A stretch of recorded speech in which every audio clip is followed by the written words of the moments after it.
Hello, কেমন আছো সবাই? নিশ্চয়ই ভালো আছো। আর আমি তোমাদের মালা চলে এসেছি আবার একটা নতুন ব্লগ ভিডিও নিয়ে।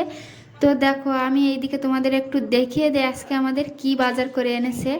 আজকে কিন্তু সবজি বাজার করেনি, মাছ মাংস এইসব এনেছে। তো এটা কাতলা মাছ, আর এটা খরকুল্লো মাছ আর খাসির মাংস। আর এই কাতলা মাছ, সরি, এই খরকুল্লো মাছটাকে আমি ছোটোবেলায় খেয়েছি, আর এবার এই বড় হতে এই আমি খাবো। আর এইদিকে আমার ননদ একটা কাঁঠাল পুরো ছাড়িয়ে গামলি ভর্তি করে ঠেলে দিল, বলল যে সবাই এবার খেয়ে নাও, নাহলে নষ্ট হয়ে যাবে। আর কাঁঠালটা শক্ত হওয়ার দরকার ছিল, কিন্তু অনেকটা নরম হয়ে গেছে, যেহেতু আমার নরম অতটা ভালো লাগে না, ওই জন্য আমি 2-1 পিস খেয়ে আর খাইনি। আর এইদিকে যে বটিটা নতুন বটি, সেই বটিটা তোমাদের দাদাভাই চেয়ে নিল, যে হাত টাত কেটে যাবে ওই জন্য। আর এইদিকে দেখো আমার রান্নাও হয়ে গেছে, আর তোমাদের একটু দেখিয়ে দিই। এটা হচ্ছে খাসির মাংস আর খরকুল্লো মাছ দিয়ে তাড়াতাড়ি কি করব, টক বানিয়ে নিয়েছি। আর এইদিকে কাতলা মাছের ঝাল করে নিয়েছি। আর যেহেতু এই টক ঝাল এসব না করলে তরকারি উঠবে না। আর এইদিকে দেখো সোয়াবিনের তরকারিটা আমি একটু দেখিয়ে দিচ্ছি। আর এই মুরগির মাংস দেখো, এটা কিন্তু মুরগির মাংস, যে খাসির না খাবে তার জন্য মুরগির মাংসটা। তো যাই হোক, আমার রান্না বান্না হয়ে গেছে। আর তারপরের দিন কিন্তু তারপরের দিন অমাবস্যা আর একাদশীও ছিল। তা আমার শাশুড়ি মা দেখো একাদশীতে কি কি খায়, ফল টল খাচ্ছিল, তো সেটাও একটু তোমাদের সাথে শেয়ার করলাম। আর আমার মেয়ে দেখো কি কাজ করছে এখানে। এটাকে নাকি, পুতুলটাকে বলছে কি এটা আমার গোপাল ঠাকুর, তাই বলে ও পুতুলটাকে সুন্দর করে কাজল টাজল পরিয়ে সাজাচ্ছে। আর ওর ঠাম্মাকে বলছে যে তুমি যেসবগুলো প্রসাদগুলো বানাবে, খাবে, প্রসাদগুলো ঠাকুরকে দেবে, সেই প্রসাদগুলো আমার এই গোপাল ঠাকুরকে দিও। আর দেখো এই কদিনে আমার মেয়েরা দেখো সাজগোজ একেবারে সব উলট পালট করে কি অবস্থা করেছে গাইস।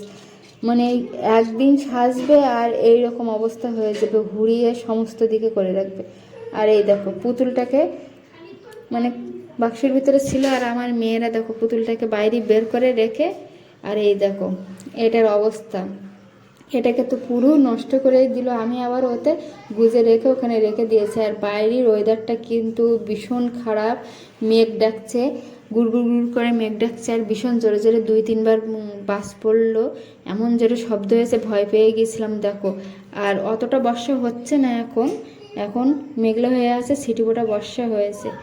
তো যাই হোক এখন, আর অন্যদিকে মনে হচ্ছে যে ভীষণ জোরে বৃষ্টি হচ্ছে, আর মানে ভীষণ বাস পড়ছে, এরকমই মনে হচ্ছে। অন্যদিকে ভীষণ বৃষ্টি হচ্ছে, আমাদের এইদিকে দাঁড়িয়ে আছি, এখানে আসি তো মনে হচ্ছে অন্যদিকে ভীষণ জোরে বৃষ্টি হচ্ছে, আর আমাদের এইদিকে কখন আসবে ঠিক নেই বৃষ্টি। আর এইদিকে আমার চোখে পড়ে গেল বারান্দায় যে এসে দাঁড়িয়েছি, এই যে ডাসা পেয়ারাটার দিকে আমার চোখ পড়ে গেল। আর এর থেকে একটু তুমি মানে আর একটু পাকলে যে খাবে, এটা তুমি খেতেই পারবে না, যেহেতু পোকা লেগে যাবে। এরকম কাঁচাই কাঁচাই খেয়ে নেবে, তাও ঠিক আছে। আর এর থেকে যদি তুমি একটু পেকে যায়, খেতে পারবেই না, সেটাকে তোমার ফেলে দিতে হবে না, মুরগিকে দিতে হবে। তো দেখো এই হচ্ছে ফলসা গাছ। আর এই ফল কারা কারা খেয়েছে কমেন্টে জানাবে, আমার তো ভীষণ ভালো লাগে। এ ফলটা লাল হয় আবার কালোও হয়ে যায় পেকে গেলে, আর তখনই কিন্তু নুন দিয়ে তুমি ফলসাটাকে খাবে, এত সুন্দর টেস্টি বন্ধুরা কি বলবো। আর আমি কথা বলতে বলতে চলে এসেছি আমাদের ঘরের পিছনে একটা কাঁঠাল গাছ দেখানোর জন্য। এই যে 12 মাসি কাঁঠাল গাছ, এটা হচ্ছে খাজা কাঁঠাল হবে। আর এইদিকে নীলকণ্ঠ গাছটা এরকম সুন্দর কষিয়েছে। আর এই দিকে দেখো বন্ধুরা কত বাগান হয়ে গেছে, এই বর্ষার কদিনে পুরো এই বাগান তৈরি হয়ে গেছে, আগে এত বাগান ছিল না। আর বর্ষা পড়ার সঙ্গে সঙ্গে সব গাছ যেন তত্তর করে বেড়ে উঠেছে। দেখো সব গাছ কত সুন্দর কষিয়ে সবুজে সবুজ হয়ে গেছে। এটা কিন্তু অরলের পাতা, আর অরলের ডাল কিন্তু আমরা পেড়ে নিয়েছি। একদিন আমরা অরলের ডাল রান্না করবো, তো তোমাদের দেখাবো কেমন হয়, হলুদ টাইপের হয়, আর সেন্টটা কিন্তু মরিচ মরিচ আর ভালো লাগে খেতে। তো চলো আমি এবার বাড়ির দিকে যাই, গিয়ে তোমাদের দেখাচ্ছি। আর এখন কিন্তু মেঘলাও হয়ে আছে প্রচুর। তো দেখো আমার মেয়েরা এদিকে রান্নাঘরে কি কাজ করছিল। আর আমার এই বাড়ির ব্লগ ভিডিও তোমাদের যদি ভালো লেগে থাকে অবশ্যই লাইক কমেন্ট শেয়ার সাবস্ক্রাইব করে পাশে থাকবে। টাটা বন্ধুরা, দেখা হবে পরবর্তী ভিডিও নিয়ে।